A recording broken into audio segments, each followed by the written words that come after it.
욥기 14장을 보겠습니다.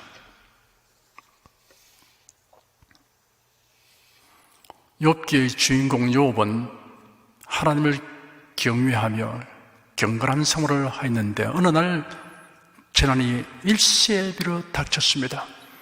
재산과 자녀를 잃고 몸까지 심하게 병들었습니다. 위로하러 온 친구들은 한결같이 이러한 재난은 욥이 지은 죄로 말미암은 것이라고 지적하였습니다. 욥은 친구들의 이 같은 논리를 수긍할 수 없었습니다. 그래야 친구들과 논쟁하게 되었습니다. 엘리바스, 빌닷, 소바르의 순서로 논쟁이 계속되었습니다. 오늘 상고하게 되는 욥기 14장은 친구들과의 제1차 변론 중에 욥의 세 번째 중간 기도에 해당됩니다. 1절에서 6절까지 다 함께 읽겠습니다. 여인에게서 난 사람은 사는 날이 적고 괴로움이 가득하며 그 발생함이 꽃과 같아서 쇠하여지고 그림자같이 신속하여서 머물지 아니하거늘 이와 같은 자를 주께서 눈을 들어 살피시나이까? 나를 주의 앞으로 이끌어서 신문하시나이까? 누가 깨끗한 것을 더러운 것 가운데서 낼 수 있으리까? 하나도 없나이다. 그 날을 정하셨고 그 달수도 주께 있으므로 그 제한을 정하여 넘어가지 못하게 하셨사온저 그에게서 눈을 돌이켜 그로 쉬게 하사 품꾼같이 그 날을 마치게 하옵소서. 욥은 인간을 여인에게서 난 사람이라고 하였습니다. 당연한 말입니다. 그런데 이런 하나님의 계시로 말미암은 것입니다. 인간이 어떻게 하여 존재하게 되었으며 번성하게 되었는가에 대하여 성경에 기록된 것과 이 세상 사람들이 말하는 것을 비교해 보면 성경은 하나님의 계시로 된 것임을 알 수 있습니다. 진화론은 사람이 존재하게 된 근본은 우연히 생겨난 단세포 아메바라고 주장합니다. 오랜 세월을 거쳐 진화가 계속 진행되어 수많은 종류의 생명체가 생겨났고 원숭이가 더 진화되어 사람이 되었다고 합니다. 진화론자들은 자신들이 원숭이의 후손들이라고 주장하고 있는 꼴이니 가련한 인생들입니다. 각종 신화들은 기교의 한 이야기를 하고 있습니다. 당군 신화가 있습니다. 13세기 말 1년이 쓴 삼국유사의 기록을 보면 이러합니다. 옛날에 환인이라는 인물이 살고 있었습니다. 그의 아들 환웅은 지상에서 산으로가 살기를 열망하였습니다. 아들의 뜻을 안 환인은 하늘에서 삼위와 태백을 내리다 본 후 자기 아들이 인간에게 많은 도움을 줄 수 있을 것이라고 생각했습니다. 이 아들에게 세 가지 신권과 징표로 천부인을 준 후 지상으로 내려보냈습니다. 환웅은 3000명의 신하를 이끌고 태백산 꼭대기의 신단수 아래로 내려왔습니다. 이곳을 신시라 부르니 이때부터 사람들이 환웅을 환웅천왕이라고 부르기 시작했습니다. 바람, 비, 그리고 구름을 다스리는 신들이 그에게 복종하였습니다. 그는 곡식의 성장, 인간의 운명, 질병, 형벌, 그리고 선악을 주관하였습니다. 그리고 그는 360여 가지의 인간사를 맡아서 지상에서 다스리고 교화하였습니다. 그때 지상에는 한 마리의 곰과 범이 같은 굴에 살면서 항상 환웅에게 사람이 되게 해달라고 간청하였습니다.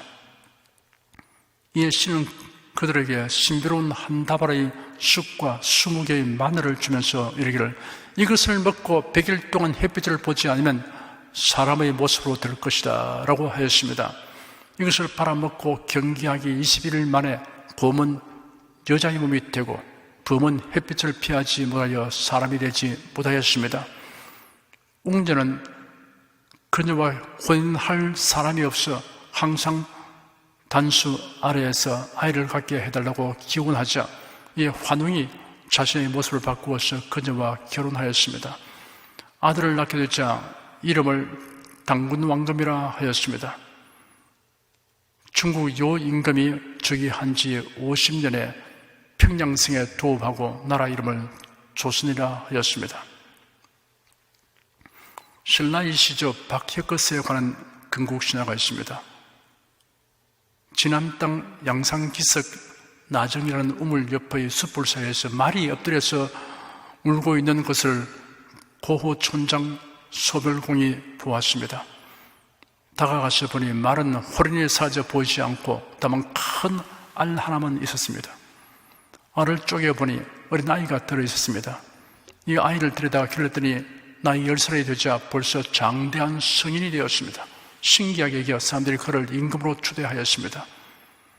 지난 사람은 이름 짓기를 그 임금이 나온 알이 방만하였기 때문에 성을 박이라 하였고 이름을 혁거스라 하였습니다. 경주 김씨의 조상은 김알지라고 합니다.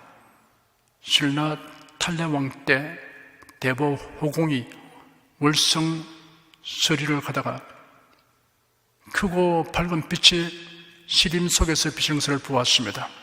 자줏빛 구름이 하늘로부터 뻗쳐 있고 나뭇가지는 황금 괴가 걸려 있었습니다. 나무 밑에서는 흰 닭이 울고 있었습니다. 그 말을 들은 왕이 숲으로 가서 금궤를 열었더니 한 살의 아이가 누워 있다가 일어났습니다. 그 아이를 안고 대굴로 돌아오니 새와 짐승들이 서로 따르면서 기뻐하여 뛰놀고 춤을 추었습니다.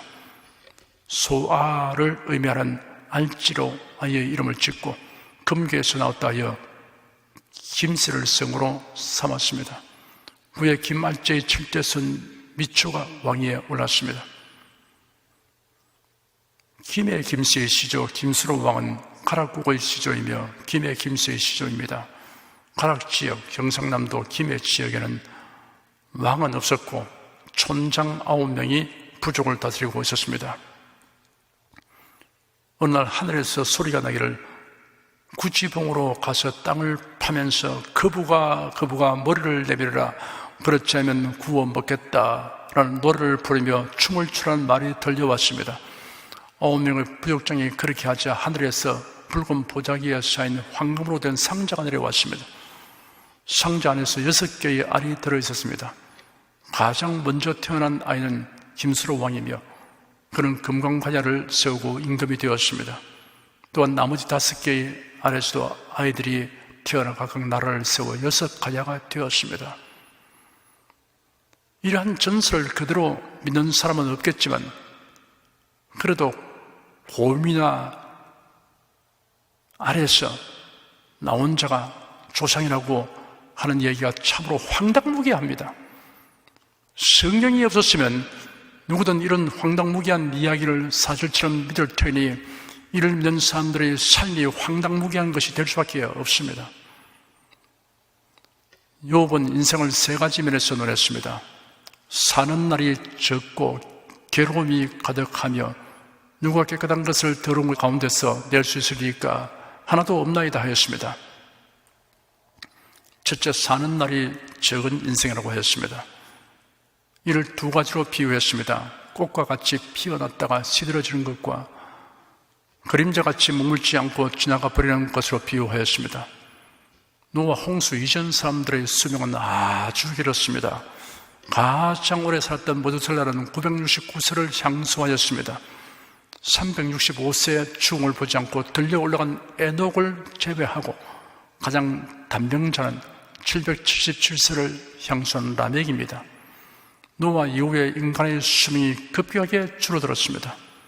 노아 950세, 셈 600세, 아르박삭 465세, 셀라 460세, 에벨 464세, 벨렉 239세, 르우 239세, 스룩 230세, 나훔 148세, 데라 205세, 아브라함 175세, 이삭 180세, 야곱 147세, 요셉 110세, 모세 120세, 여호수아 110세입니다. 한국인의 평균 수명이 급속히 늘어나고 있습니다. 고려시대 임금 34명의 평균 수명이 42.3세였다고 합니다. 조선시대 임금 27명의 평균 수명은 46.1세입니다. 백성들의 평균 수명은 44세입니다.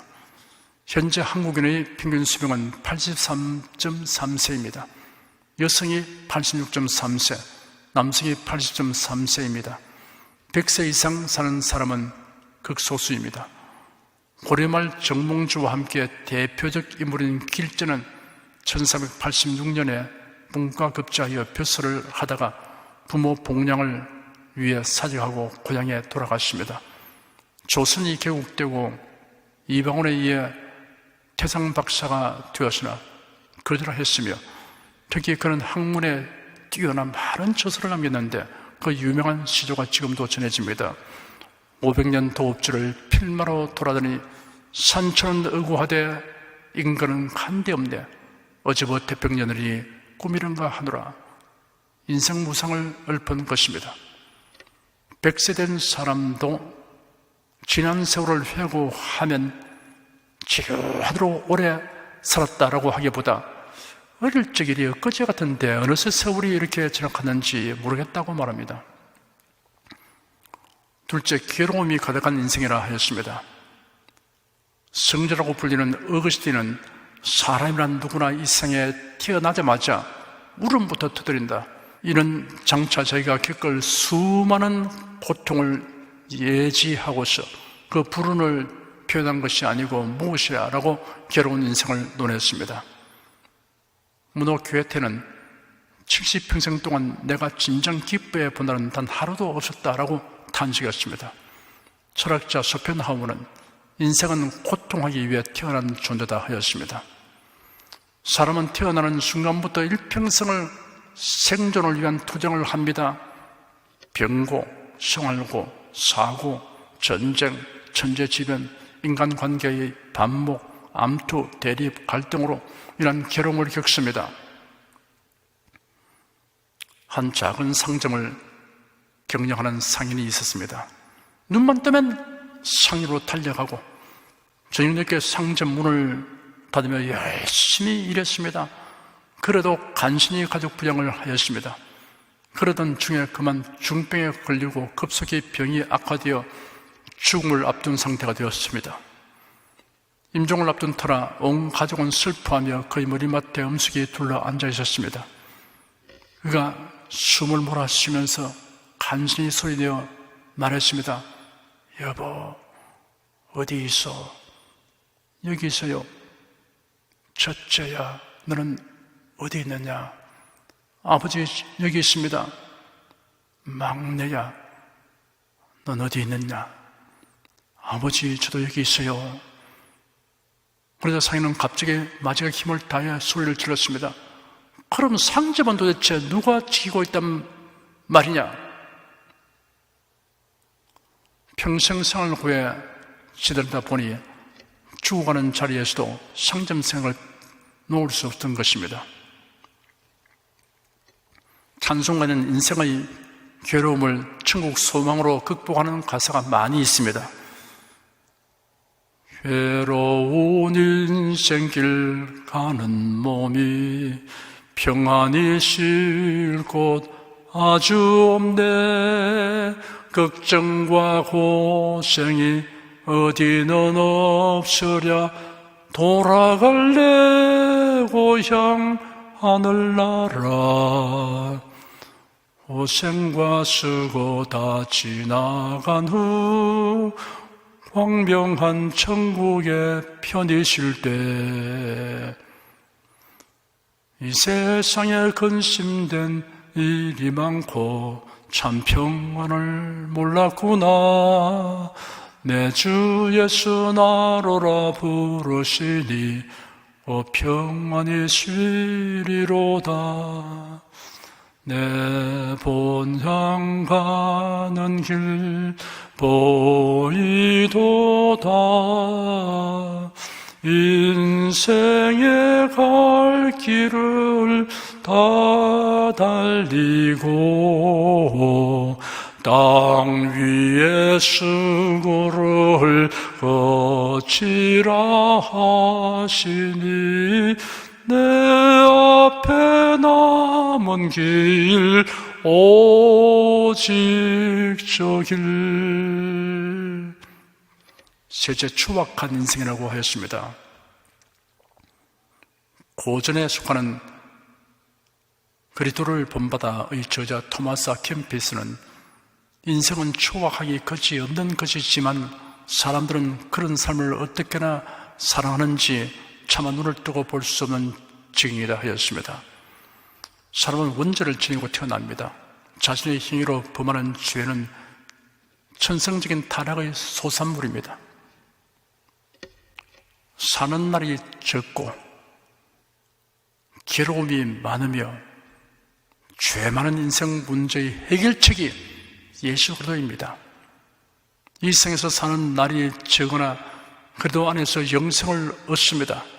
괴로움이 많은 세상에서도 주님이 주신 위로와 기쁨과 평안을 누리다가 천국으로 가게 됩니다.